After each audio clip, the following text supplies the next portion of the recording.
Take a Seat Gaming is one of the oldest gaming communities in the scene. We don't have a big ego about it. We're just better than you. You're now listening to the Take a Seat Tidbits podcast, featuring different hosts and leaders every episode.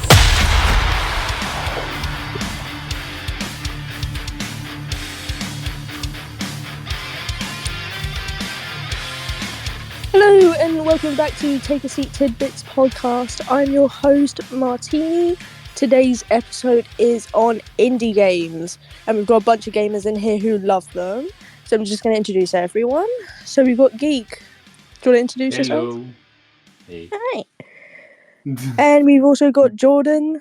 How you doing? Hello. I'm doing good. How are you? I'm good, thank you.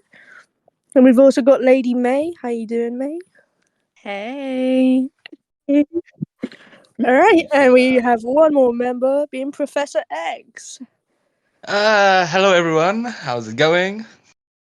Good. Alright, so I'm going to get cracking into this. So, what is everyone's personal take on indie games that you, enjoy and your opinions on them?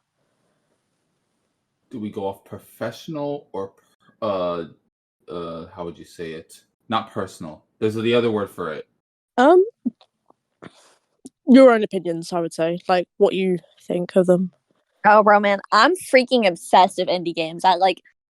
The day Lethal Company dropped, I bought it, and then I probably racked up 80 hours on it. Damn. Within one day? No, not in a day. How would I rack up 80 hours in a day? There's only 24. You don't question it. People do that. Knows how to freaking do time dilation and shoves 3 days worth of hours in one day. Apparently Martini thinks I can do that. Yeah. Daylight savings would be crazy though. Yeah. I noticed that they put a lot more passion into their work. They're not just trying to get money grubbing like the AAA games. So they usually listen to the community a lot more. And they actually put so much time and effort, sound design, and everything else. It's also cheaper. More times than not. So yeah. That's just more or less overall. Mm-hmm. The one game I want to highlight is Phasmophobia with its how they listen to the community and stuff. So I play a lot of Phasmophobia. When I got it was at last year Halloween, and I already racked up 100 hours on it. So this game is, you don't buy anything. There's no in-game currency or anything. It's just you play, you get money from the game, and you use it to get equipment and stuff. And that is what I enjoy. Would you say that's a bit more enjoyable compared to other games where you can pay to get things and get currencies and whatnot? Do you find it's a bit more enjoyable in that sense, that you have a bit more of a challenge to get things? Depends on what difficulty you play. So when you play Phasmophobia on one of the highest difficulties, and it's very crazy with the in-game chat, and then you just you'll play with random people and you just hear people scream. So I would say it's more enjoyable than in-game purchases. I have a And stuff. question for Just him my at that opinion. point. So you said that for the difficulty and how that was done and everything. Have you ever played the game called Hades? Hades? No, Yes. I have not. Hades gives me anger issues. I think Martini gives you anger issues. I was only going off of that because Hades is a rogue-like game where in order to progress in the game, you actually have to die. Without dying, if you do not die, you cannot progress. That's interesting. Yeah. Mm-hmm. But when I you haven't die, been able to get past Meg, and she's killed me 5 different times now. when you die, do you spawn back with all your stuff, or do you have to start from the beginning kind of thing? Spawn back with all your... Mostly you spawn back with all your stuff, yeah. So you spawn back with your weapon and any of the currency stuff you've obtained, but you don't spawn back with all these power-ups that you get like along the way. You have to redo that again. Oh, that's annoying. But Yeah. But the dialogue between, I think it's Zeus and Cerberus, you can only go further ahead into the dialogue and into the actual story itself if you die. If you don't die, you're stagnant. okay. Yeah. In terms of like indie games you guys play, like what are your like favorite ones to like kind of play?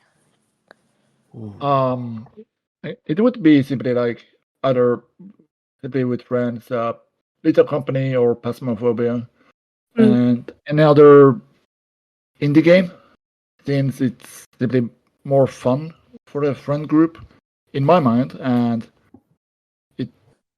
the popularity of the indie games would simply bring joy to the developers that they have put the hours in, and simply developing a product that the gamers enjoy playing.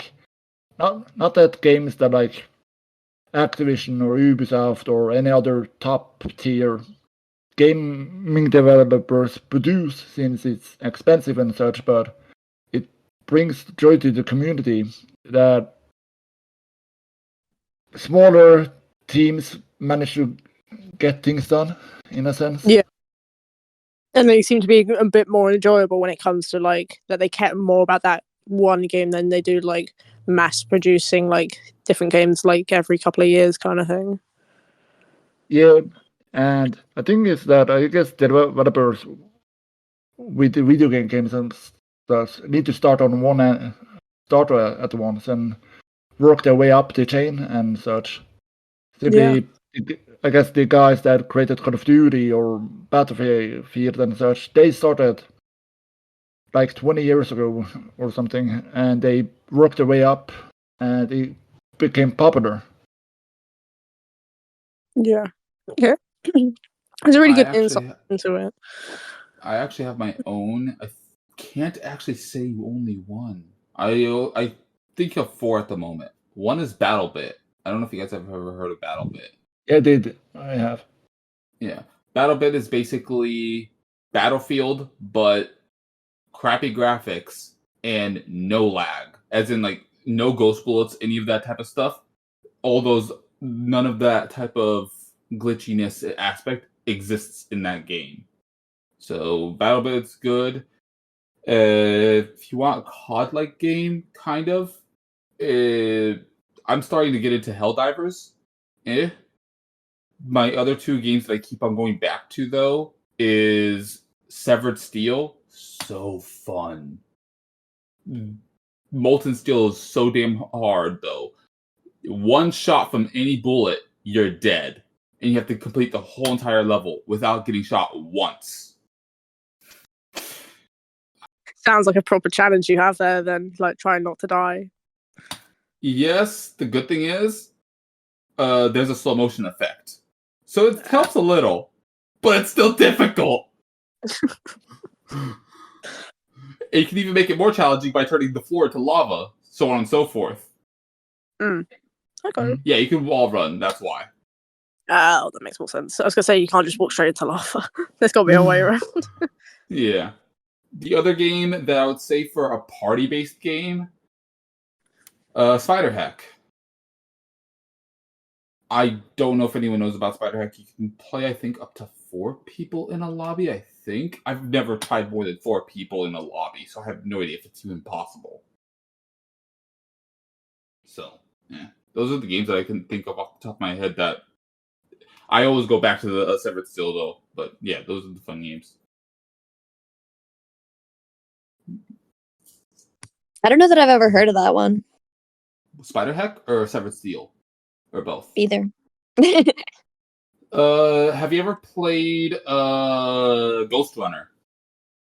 Yes. Imagine Ghost Runner, except you have guns. Oh, God. Yeah. And rocket launchers and a sniper and literally anything else. put it this way. You kill an enemy, and the enemy has a gun, you can now use their gun against the enemies. Yeah. My favorite is the...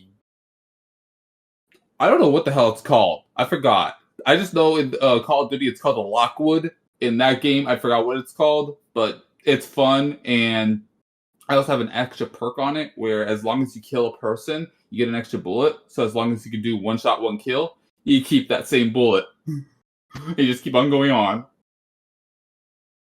Sale at the moment.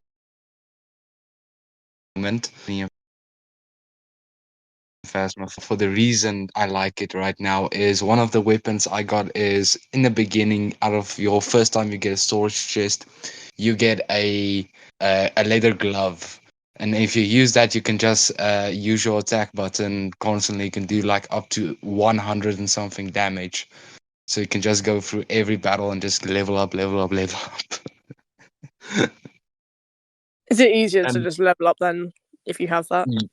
Yeah.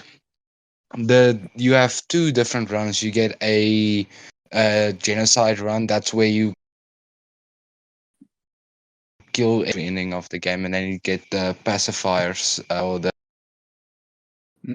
Pacifist. you must spare every. Ah, that's cool.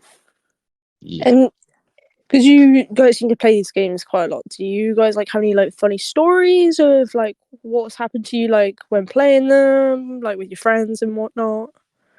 I have a lot of phasmophobia, but I will let the other Same. members. Because Phasmophobia is a bit of a scarier one that I've Yeah, seen people get quite scared yeah. of. Yeah, one of the stories that I remember is that me and my friends simply sometimes we have like challenges that we put on ourselves that we are not going to use a flashlight or walkie-talkies. Then we simply roam in the building and such. And one of the times, me and another friend didn't see that we were in the same room, so I simply turn around and my other friend is looking at me, and I nearly crapped my pants.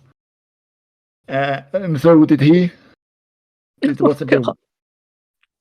yes. And we both said at once, we'll be right back. I need to go to the bathroom. I can imagine that. Yeah, that's one of the stories that I remember the best. But I'll let the other guys tell their stories. Well, I have a lot on phasmophobia, so I only played I think like 6 on NA because NA is where the funny people are at. Not gonna. So what happened was we went into the house, go into the basement, and the ghost is in the basement. So we got like, okay, this is Onryo. So Onryo is one of the ghost types in the game. That'll, if you use a lighter or a candlestick, and it blows it out, and you do it 3 times, the ghost will haunt. Now the crucifixes prevent haunts, and for some reason, the crucifix did not cover the whole basement. So when I did the lighter, I took the lighter and I put it on. It blew it out. I'm like, okay, this is an Onryo. Let me do it again. Did it again. Blew it out hunting. My teammates, the randoms, they already are on top of the staircase running to the kitchen. I'm behind everyone. The ghost is chasing me. I run away. The ghost ignores me, ghosted him, kill all 3 of them. Like, okay, are you guys alive? I'm on the walkie-talkie. They all died. And then I went in, did it again, it blew out. I'm like, it's an Onryo. And just tell it on the walkie-talkies because this is one mechanic of the game. If you die, you will lose 50% of the money that you gain in the experience. So when one of your teammates are alive and they know and they figure out the ghost, you can use the walkie-talkie to say to your teammates that are dead that this is the ghost and this is the reason why. So I did that, and after I just left and I laughed. Nice. It sounds actually quite fun. Just like has been Another like, one that makes me feel a little bit bad because this one person, he was one level up from a prestige. So level 100 is when you can prestige level 1 items and stuff. So this guy's like telling us like, I'm all but he didn't do anything. So I was like, okay, let me see what cursed position there is. So the cursed position is where you can use it to find a ghost and it can start a cursed hunt. And there was a summoning circle. So me and my brick brain thinking like, okay, I need to do this. This is gonna be funny. I put on the summoning circle, put it on, hide in a cupboard, and then I just hear one person die, and that was the level 99 that died. Damn. Ooh. That has happened.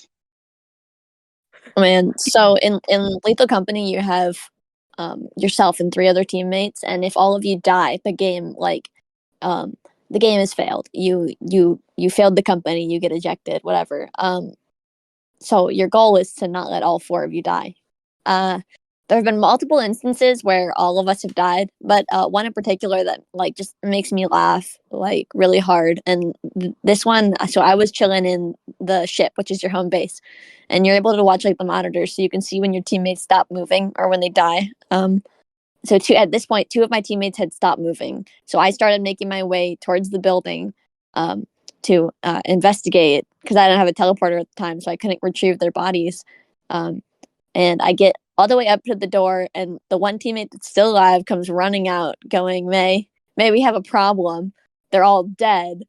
But they hadn't gotten any like materials out of the building yet because the 2 of them both died from failing a jump. So she takes me inside. We look down. We stare at their bodies in the depths of a place that we can't retrieve them.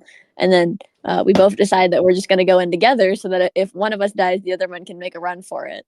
Right? We get like halfway down the hallway. My teammate somehow jumps on a landmine. The landmine won't go off until she steps off of it, but she's now stuck on a landmine in front of me. And then on top of that, the Bracken instantly spawns in the same room as both of us. So I start running. The Bracken decides to chase me. The Bracken kills me. And there she is, the last teammate left, standing on a landmine. So she has to kill herself. Yeah. that's a predicament you don't want to be in. Yeah. I've got a clip of this too. I actually tried to infiltrate the enemy team because we're doing, I think, capture or something like that. And I just hold a grenade and I'm gonna find a way to break through their forces some way, somehow. I run and charge in there with the grenade in my hand. You can see why I didn't want to say whatever I actually did say. Grenade blows up. I fly out of the building. And I fly like 2 or 3 buildings away and land near my friend's feet. And I'm like, hello. I'm already dead though, but I still say hello. That's like my favorite thing to do. Is even when I die, I still always say hello if I land near them or something. Hello, I have been dead. Basically. And in terms, because you guys have mentioned quite a few of the most like successful games there are like in the indie game like topic being like Undertale, Phasmophobia, and like Lethal Company. Like in terms of those ones, what do you think of their like success and how they've been able to get so big in terms of that genre of gaming?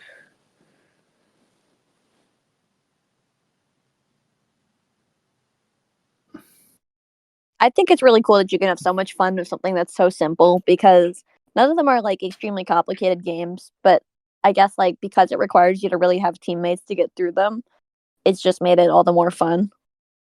And I guess it would, since it doesn't, it's not that expensive, that more people could simply buy it instead of like it costs like $100 and so on. But it's simply a fun small game that the PC could run just fine, and you could enjoy it with your friends and such.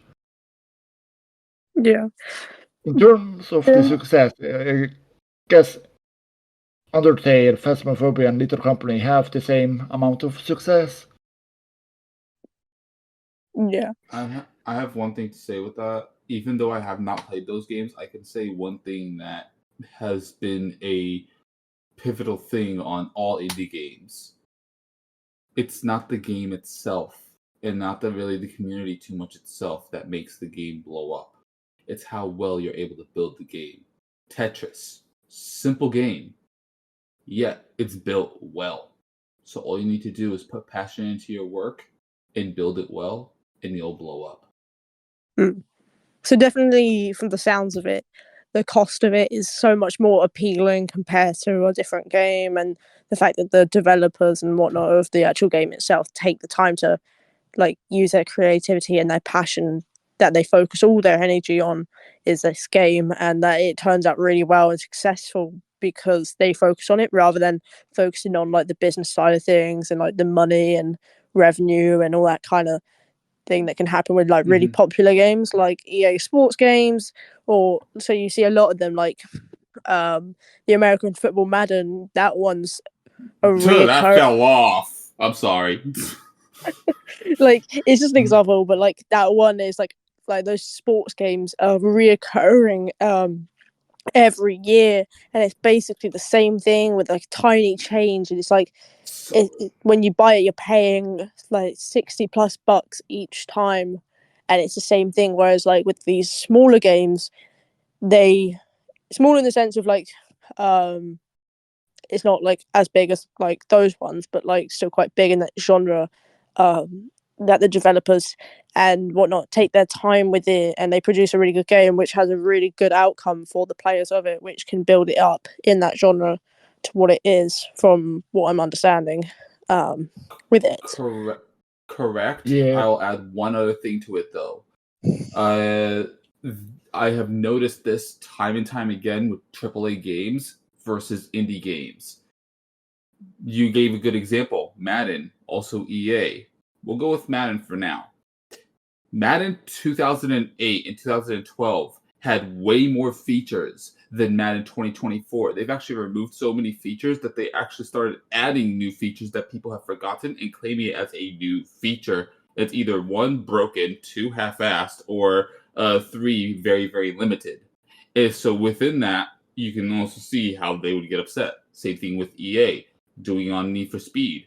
They've actually used to give so much control over what you can do with your engine and what you can do with customizations. Most of that stuff is not even there that much anymore. It's just like, oh, copy paste, put whatever, and then so on and so forth. COD, now it's mostly just, oh, you swap your certain weapons with everything, and now it's just a bunch of skins. Barely any actual ingenuity or innovation within the actual thing. Indie games, no, they push the limits, they push the boundaries. Yeah. And with that saying, because obviously like say like Phasmophobia and whatnot are really popular successful games that like gained a lot more traction, like when it came to things like people streaming it on like Twitch and whatnot. People really got into that kind of side of gaming. Obviously they had to start somewhere, like right at the bottom of the ground of indie games, and work their way up. So obviously there's a lot of new coming up games like Bionic Bay, Black Myth, the Plucky Squire, like because they're kind of a bit more like newer, I would say, kind of guessing games. Do you feel like they're gonna gain the same type of like popularity as like things like Phasmophobia? I have watched the Black Myth Wukong's trailer, and I would say how it looks. I think they are using Unreal Engine 4 for it, but it almost looks like Unreal Engine 5 with the graphics, and it's a third-person RPG. So imagine God of War, the combined with very good, more better graphics. That is Black Myth Wukong in a sense, and it's about Chinese mythology, and I like mythology, so I would most likely get this game. Yeah. So if you like that kind of style thing, especially like from the sounds of it, I want to compare it a little bit to Ghost of Tsushima, but it probably is a bit different in that sense. But it's got that kind of like mythology, kind of like old tale kind of feel to it that could attract quite a lot of people. Obviously, if they've not been released before and they're brand new and you're basing it off a trailer, it's kind of hard to see if it would gain that traction because there's been so many games previously where their trailer and their whatnot have looked amazing. People pre-order it and then it comes out and it's absolutely terrible and it's an absolute flop kind of thing. Yep. Cyberpunk But 2077. yeah. Oh well, man, that's complicated. I mean, It got better. They fixed it. They fixed it because they realised where they went wrong. But are you kind of like hoping in that sense that with these indie games, because obviously if the developers are focusing more on just this one game, that it's going to turn out better and it won't have that kind of feel? Or do you still think there might be that possibility that it will change? Even AAA games have that problem. Look at Crisis 3. I think that it'll generally turn out better, but the problem is because indie games are, like, dare I say, when they launch on such a small scale, if they do mess it up real bad, they'll have a very hard time coming back, unlike games like Cyberpunk. Yeah. Sort of. Like I mentioned earlier on Crisis 3. I do agree with what you're saying in general, but there are exceptions. Crisis 3, the reason why it was so the way that it is and it turned into a meme, the developers even claimed that, computer people said that, our CPUs are going to reach 5 gigahertz. So the developers created a game for 5 gigahertz, but the computers never reached that. So now that we have computers that can reach 5 gigahertz, now you can actually play Crisis 3 at 60 FPS. It's like they literally developed it for that thing. So even AAA titles have sometimes those types of technical problems, like the sometimes unoptimized indie games. So it goes on both ends. Back to the other thing for the server type stuff.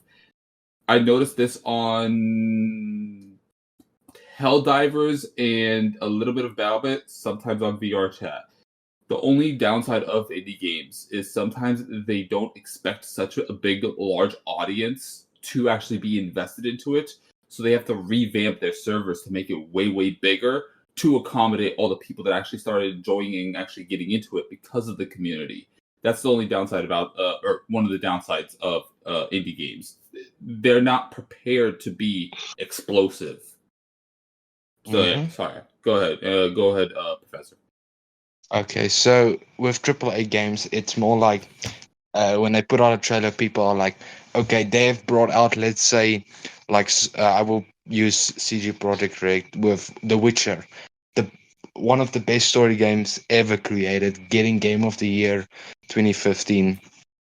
And then they brought out Cyberpunk, where the community pushed for it because of the trailer they released and stuff. And now they're like, okay, let's put it out, and then it became a massive flop. So yeah, the pressure from the community is towards, and with indie games, there's not really, you don't know them. So when they say we're gonna do this, they put out a trailer. People are like, okay, this looks good, but we'll not expect something great from it. Basically, yeah. That's why Helldivers? Damn, what's the game called again? I just said it too. Yeah, Helldivers. Its servers were only able to handle, I think it's 10,000 people at a time is their beginning server account that they're supposed to be able to handle. Within a couple of days, they got 100,000 people, and then they had to revamp their server to 100,000. And then even then, they then got revamped to 500,000 people within less than a week. So at a certain point, it blew up exponentially. So, yeah. There was my friend actually stayed in queue for 3 hours because of their servers were so bogged down with the amount of people that wanted to play it. Yeah. That's insane. Yes. Other than the games that we've mentioned, like Phasmophobia and whatnot, are there any like other games that like caught your attention that you think are also really good and deserve a mention? Mm, Too many to count. one of the Power games World. that Power World. He's saying Power Worlds. Power Worlds is a bit. I mean, I've never played it. It could be good. one of the other like indie games that really got my attention was like Brew Pub Simulator, since it's really like a simulator on how to run your own bar in a sense, and brewery, since people might be interested in knowing how beer is produced and such. That's one of the games that got my attention and such.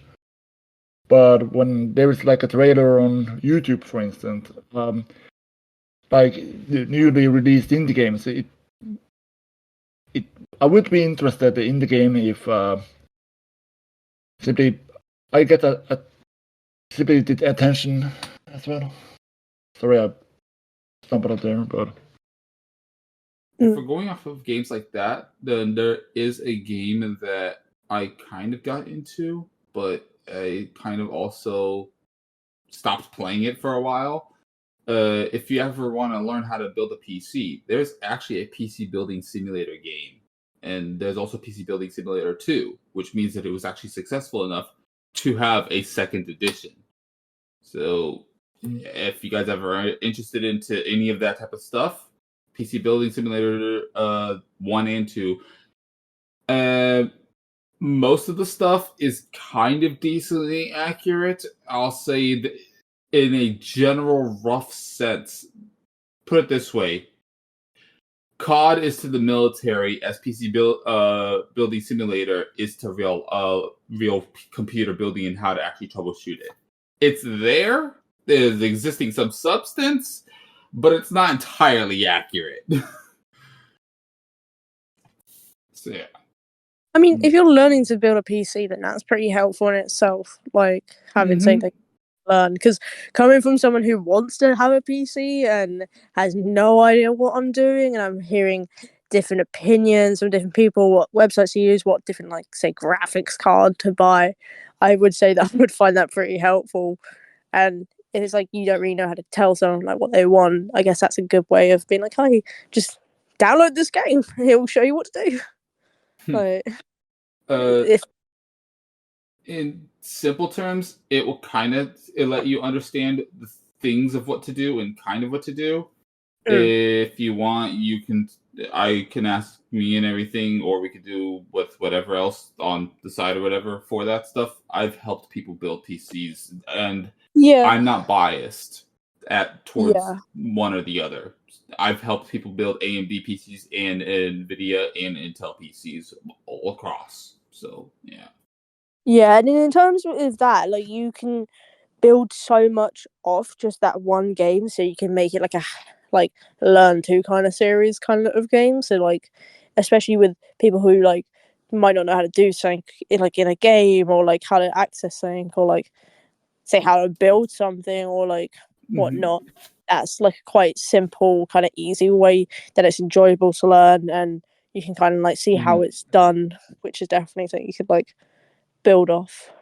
So I'll say this: the difference between number 1 and number 2, they're both indie games, so technically it's not off topic. Number 1 is more of you turn your house into your own PC building den. Number 2 they've claimed, I have no idea, I haven't pushed the limits of it and I haven't played it yet, but they're claiming that you can actually learn how to do overclocking and a whole bunch of other stuff. And like they have a whole bunch of those features, as well as you are no longer in a mom and pop shop, as in like sorry, not mom and pop shop. You're no longer, your house is no longer the shop. They gave you an actual business shop to actually use and to maneuver around, to sell the PCs, to put them on display, so on and so forth. So if you're trying to look for more of a business oriented type stuff, also if you want to learn how to overclock and everything like that, it'd be in PC Building Simulator number 2. If you're just trying to have it inside your household, it'd be number 1, but you will have some features that is missing. So yeah. It seems like a really chilled kind of thing to do, like, because there's quite a lot of games within that Their genre. soundtrack that is wonderful as well. Oh, love a good soundtrack. Mm-hmm. Like, because there's a lot of games I feel like within the indie like genre that I would like classify as like a rainy day kind of game where it's just nice and like chilled out and it's just like straightforward. Especially like a brewery like kind of one. Like I would love to learn how that's done and kind of thing. And if you get to do that in a game format, that's like mixing two really good things together. Mm-hmm. There's another thing, or another game has a really, really good soundtrack. So good to a point where, at a certain point, even if your memory is completely crap, and even if you don't care about guns at all, just open up the game just to have the soundtrack in the background. That's how good the soundtrack is. World of Guns Disassembly. I've accidentally left the game on the background while doing work and everything because of how good the soundtrack is. I think having a good soundtrack to a game is a really key thing. It's like with like a TV show or a movie. If you have a good soundtrack, it just makes like it so much better in terms of like if it's like a movie, like it adapts to that scene and makes it more like emotional or like shows what's meant to be happening kind of thing. And if you have that in a game as well, it's a massive thing. So because if you have a good soundtrack, you might enjoy the game a bit more and it might make it more fun kind of thing. So I love a good game like Minecraft, completely unrelated, but Minecraft's soundtrack is beautiful. Technically not unrelated. Minecraft was an indie game at one point. But that soundtrack is just soothing. Yeah. Soundtrack, one of the best ones I've ever heard of. Not a game though, it's a TV show. X-Men the animated series. It was so good. Especially Professor X. Yes. Other than that, for you to feel the game and everything, that's more of sound design. But I get what you're saying. You're on the right track. It would be sound design, especially like an anime or whatever. Whenever you hear the thud and you feel the actual vibrations and everything, that's sound design rather than soundtrack. Yeah, especially if like with the PS5 now, there's a setting on the controller you can have where you can feel the vibration. So if you're like shooting a gun or whatever, you can feel it be much harder on the trigger button because it's giving you like that sense, like as if you're like actually doing it. And I feel like if say there's a thump in like a game, you would feel like that thump. Say like if you play on a controller, you'd feel it in that controller kind of thing, which I think adds a lot of the best way I can say Immersion. Yeah, it adds a lot more to it and it makes it feel like you're actually doing it and you're actually like there in the game. I just thought of of something with whatever you're saying with that. I thought of something. I don't know why PlayStation has not consoles in general. Why have they not attempted to do it? There's a third-party hardware that you can actually buy for phones to do it, but I don't know why they haven't done it with the controller. Connect the sound design of how music is with like whether it's bass boosted music or trap, EDM, whatever else it is, and have the bass notes be played through the actual controller so you could actually feel your music. I don't know why they haven't done it. It sounds like intuitive. Like, why not? It's easy. Yeah. Just attach the controller to your chest and start feeling your music. There is a game. I don't know if it's a indie game really, but do you guys know Osu? Osu? Also, Yeah. I know Osu. My reflexes are not fast enough to play Osu. I have no rhythm at all. I can't even play instruments. I mean, I used to play piano, but that's besides the point. So yeah, no. Yeah, I've got back into it. My favorite now is one song called BFF or Best Friends Forever. I only play this song for some reason. Every other song I play I struggle, but this song is yeah. I can't put it into words. It's just easy to do. They probably have the beat of the timing of the beat and the timing of the clicks so well matched to a point where you're now clicking to your own ears within the rhythm itself, and the timing is essential.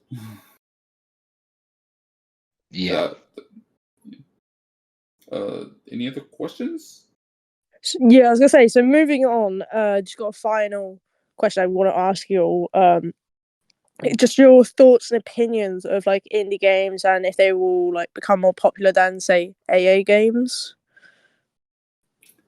AAA I games. hope so. Yeah.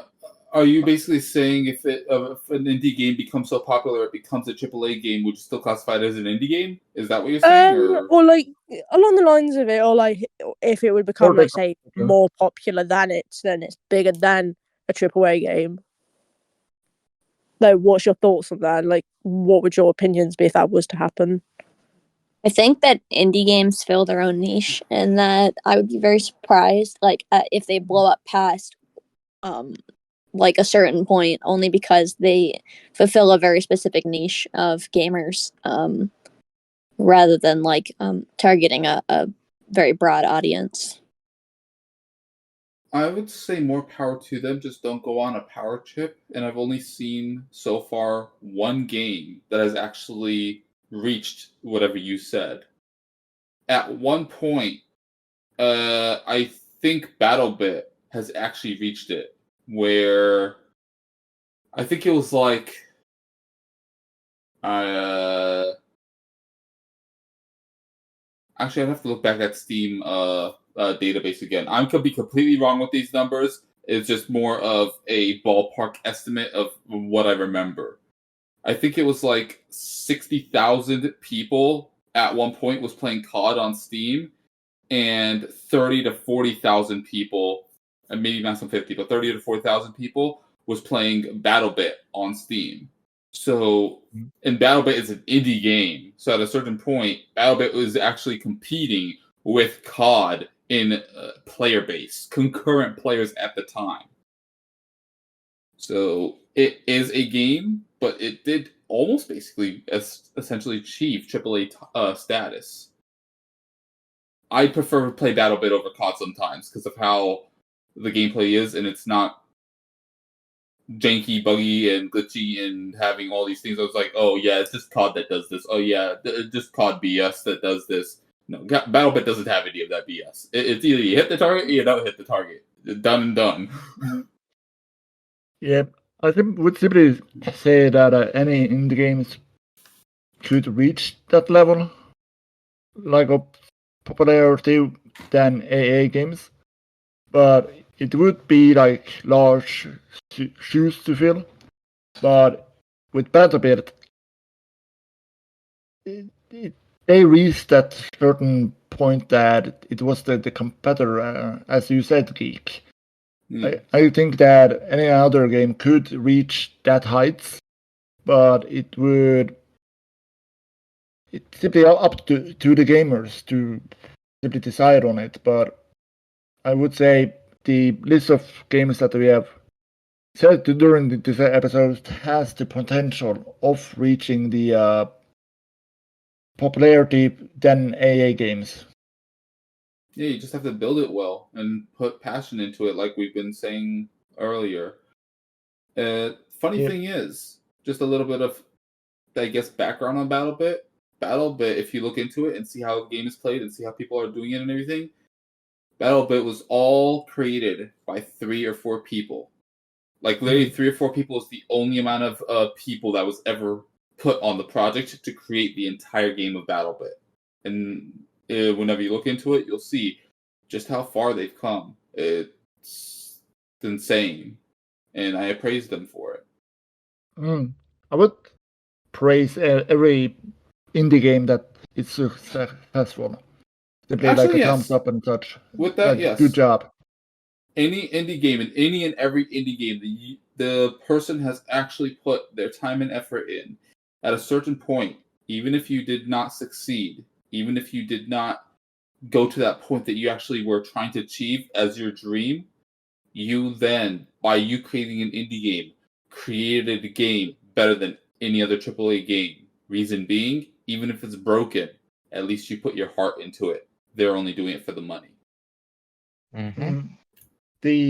Also with the thing that Martini said about the EA games, they also have in-game currencies and such. Oh God! Don't talk about that stuff. Yeah, I'll simply put that short and such, but we like the Madden, NHL, and FIFA, and now FC24 and PES and such. It's simply a buy to win situation with people spending money on packs and microtransactions. such, and simply points to gain access to packs to much higher price in-game currencies to simply get better players and such. And some games have like a battle pass that the player need to buy after getting the game. It's simply draining the gamers' money and such, but it's simply benefiting for the developer. Then it's also an income, in a sense. That's all I got. So. Speaking of which, I just recently found out that Assassin's Creed is now putting in a battle pass. That makes no sense, I know, but Assassin's Creed now has a battle pass. Yeah. That's one of the games I wanted to brought up about AAA games just going from where they were, like when you sequel or something, they continue the amount of passion and effort they put in. They continued with the sequel. With AAA games, it's like they do it for a while, do good, get more people invested into it, and then suddenly they just want to do what they want or just make something that's completely different, and it makes it feel just like, now we're doing this for the money and not for passion. Because I know with Assassin's Creed that started as a passion project for one of for Ubisoft Montreal. The team made it a passion project, so it could be considered an indie game, but it's also not, because it's a AAA studio that made it. The one thing that hurts the most for me is when an indie game becomes so big and so threatening to higher end companies that the higher end company starts trying to buy out the indie games just so that way they can cancel out the competition, which is essentially what happened with Assassin's Creed. Yeah. I think also that's... Go ahead. I was going to say that's essentially what I think kind of technically happened with Need for Speed, but I don't know if Need for Speed was a passion project at all. I don't remember. Need for Speed is just an OG game. It was so good. They started floppy after, I think, Carbon or Pro Street. After Carbon or Pro Street, it was like, what the hell are you doing? Now, Pro Street was still the good days. Yo, I love Pro Street. It's my favorite Need for Speed. But with Need for Speed Downbound, I was simply like, why? The graphics. After Pro Street, everything just died. It's like, what are you doing? Like, Need for Speed Heat, okay? I get what you're doing, but why? Why are you lowering your graphics? You had way better on Pro Street. What the hell are you doing? Look at Forza Horizon, way better, and you have a way smaller company than whatever you are. What the hell? If I'd rather drive on Forza Horizon 5 and 4 or even motorsport than simply going back to like Need for Speed games. Yeah. I still remember Need for Speed on PlayStation 1, I think it was. The Need for Speed game was so small that you can literally, once you load the track in and everything, you can actually pop out the disc and then it will still run. The funny thing is, it was meant on purpose. You can actually pop out the disc because the whole entire thing was the track was loaded, and you can actually put in a game, or not a game, a soundtrack CD that you wanted. You close it, and you can actually play your own soundtrack that you wanted while the game is playing. That's cool. Yeah. But I think, yeah, that I would say almost every AAA game started as a indie game in a sense, if you think about it. Technically speaking, although there are some games that were built within the company itself. Like, for instance, I think Metal Gear Solid and Splinter Cell. Although Splinter Cell, that one's a hit or miss. Hitman probably was within the company itself. I get what you mean, though, but there are some games that were created within the company rather than just an indie game itself. I would say it's a break off from Activision. They were working on a Call of Duty, and then something happened, some drama in the company happened, and the whole team that was working on the game split from the company. They went to make their own company, and that's where Titanfall 1 and 2 came from. I would say that two are considered indie games because it is a new company that made them. But Apex Legends is not because of EA. Rocket League is classified as an indie game for some weird reason. Yeah, it's not though. That's quite. It's not a major company though. Yeah, but it's quite a popular game. It's a popular, and that's what I mean. Now you understand by indie games turning into a AAA game, because notice that every single soundtrack that they have is not copyrighted. It's all copyright-free music. Yeah, I mean, the music on there is pretty good. I'm not gonna lie, I listen to the playlist. That too, yes. I used to listen to the playlist in my spare time because I really like them. Now, not as much, but they start changing it up.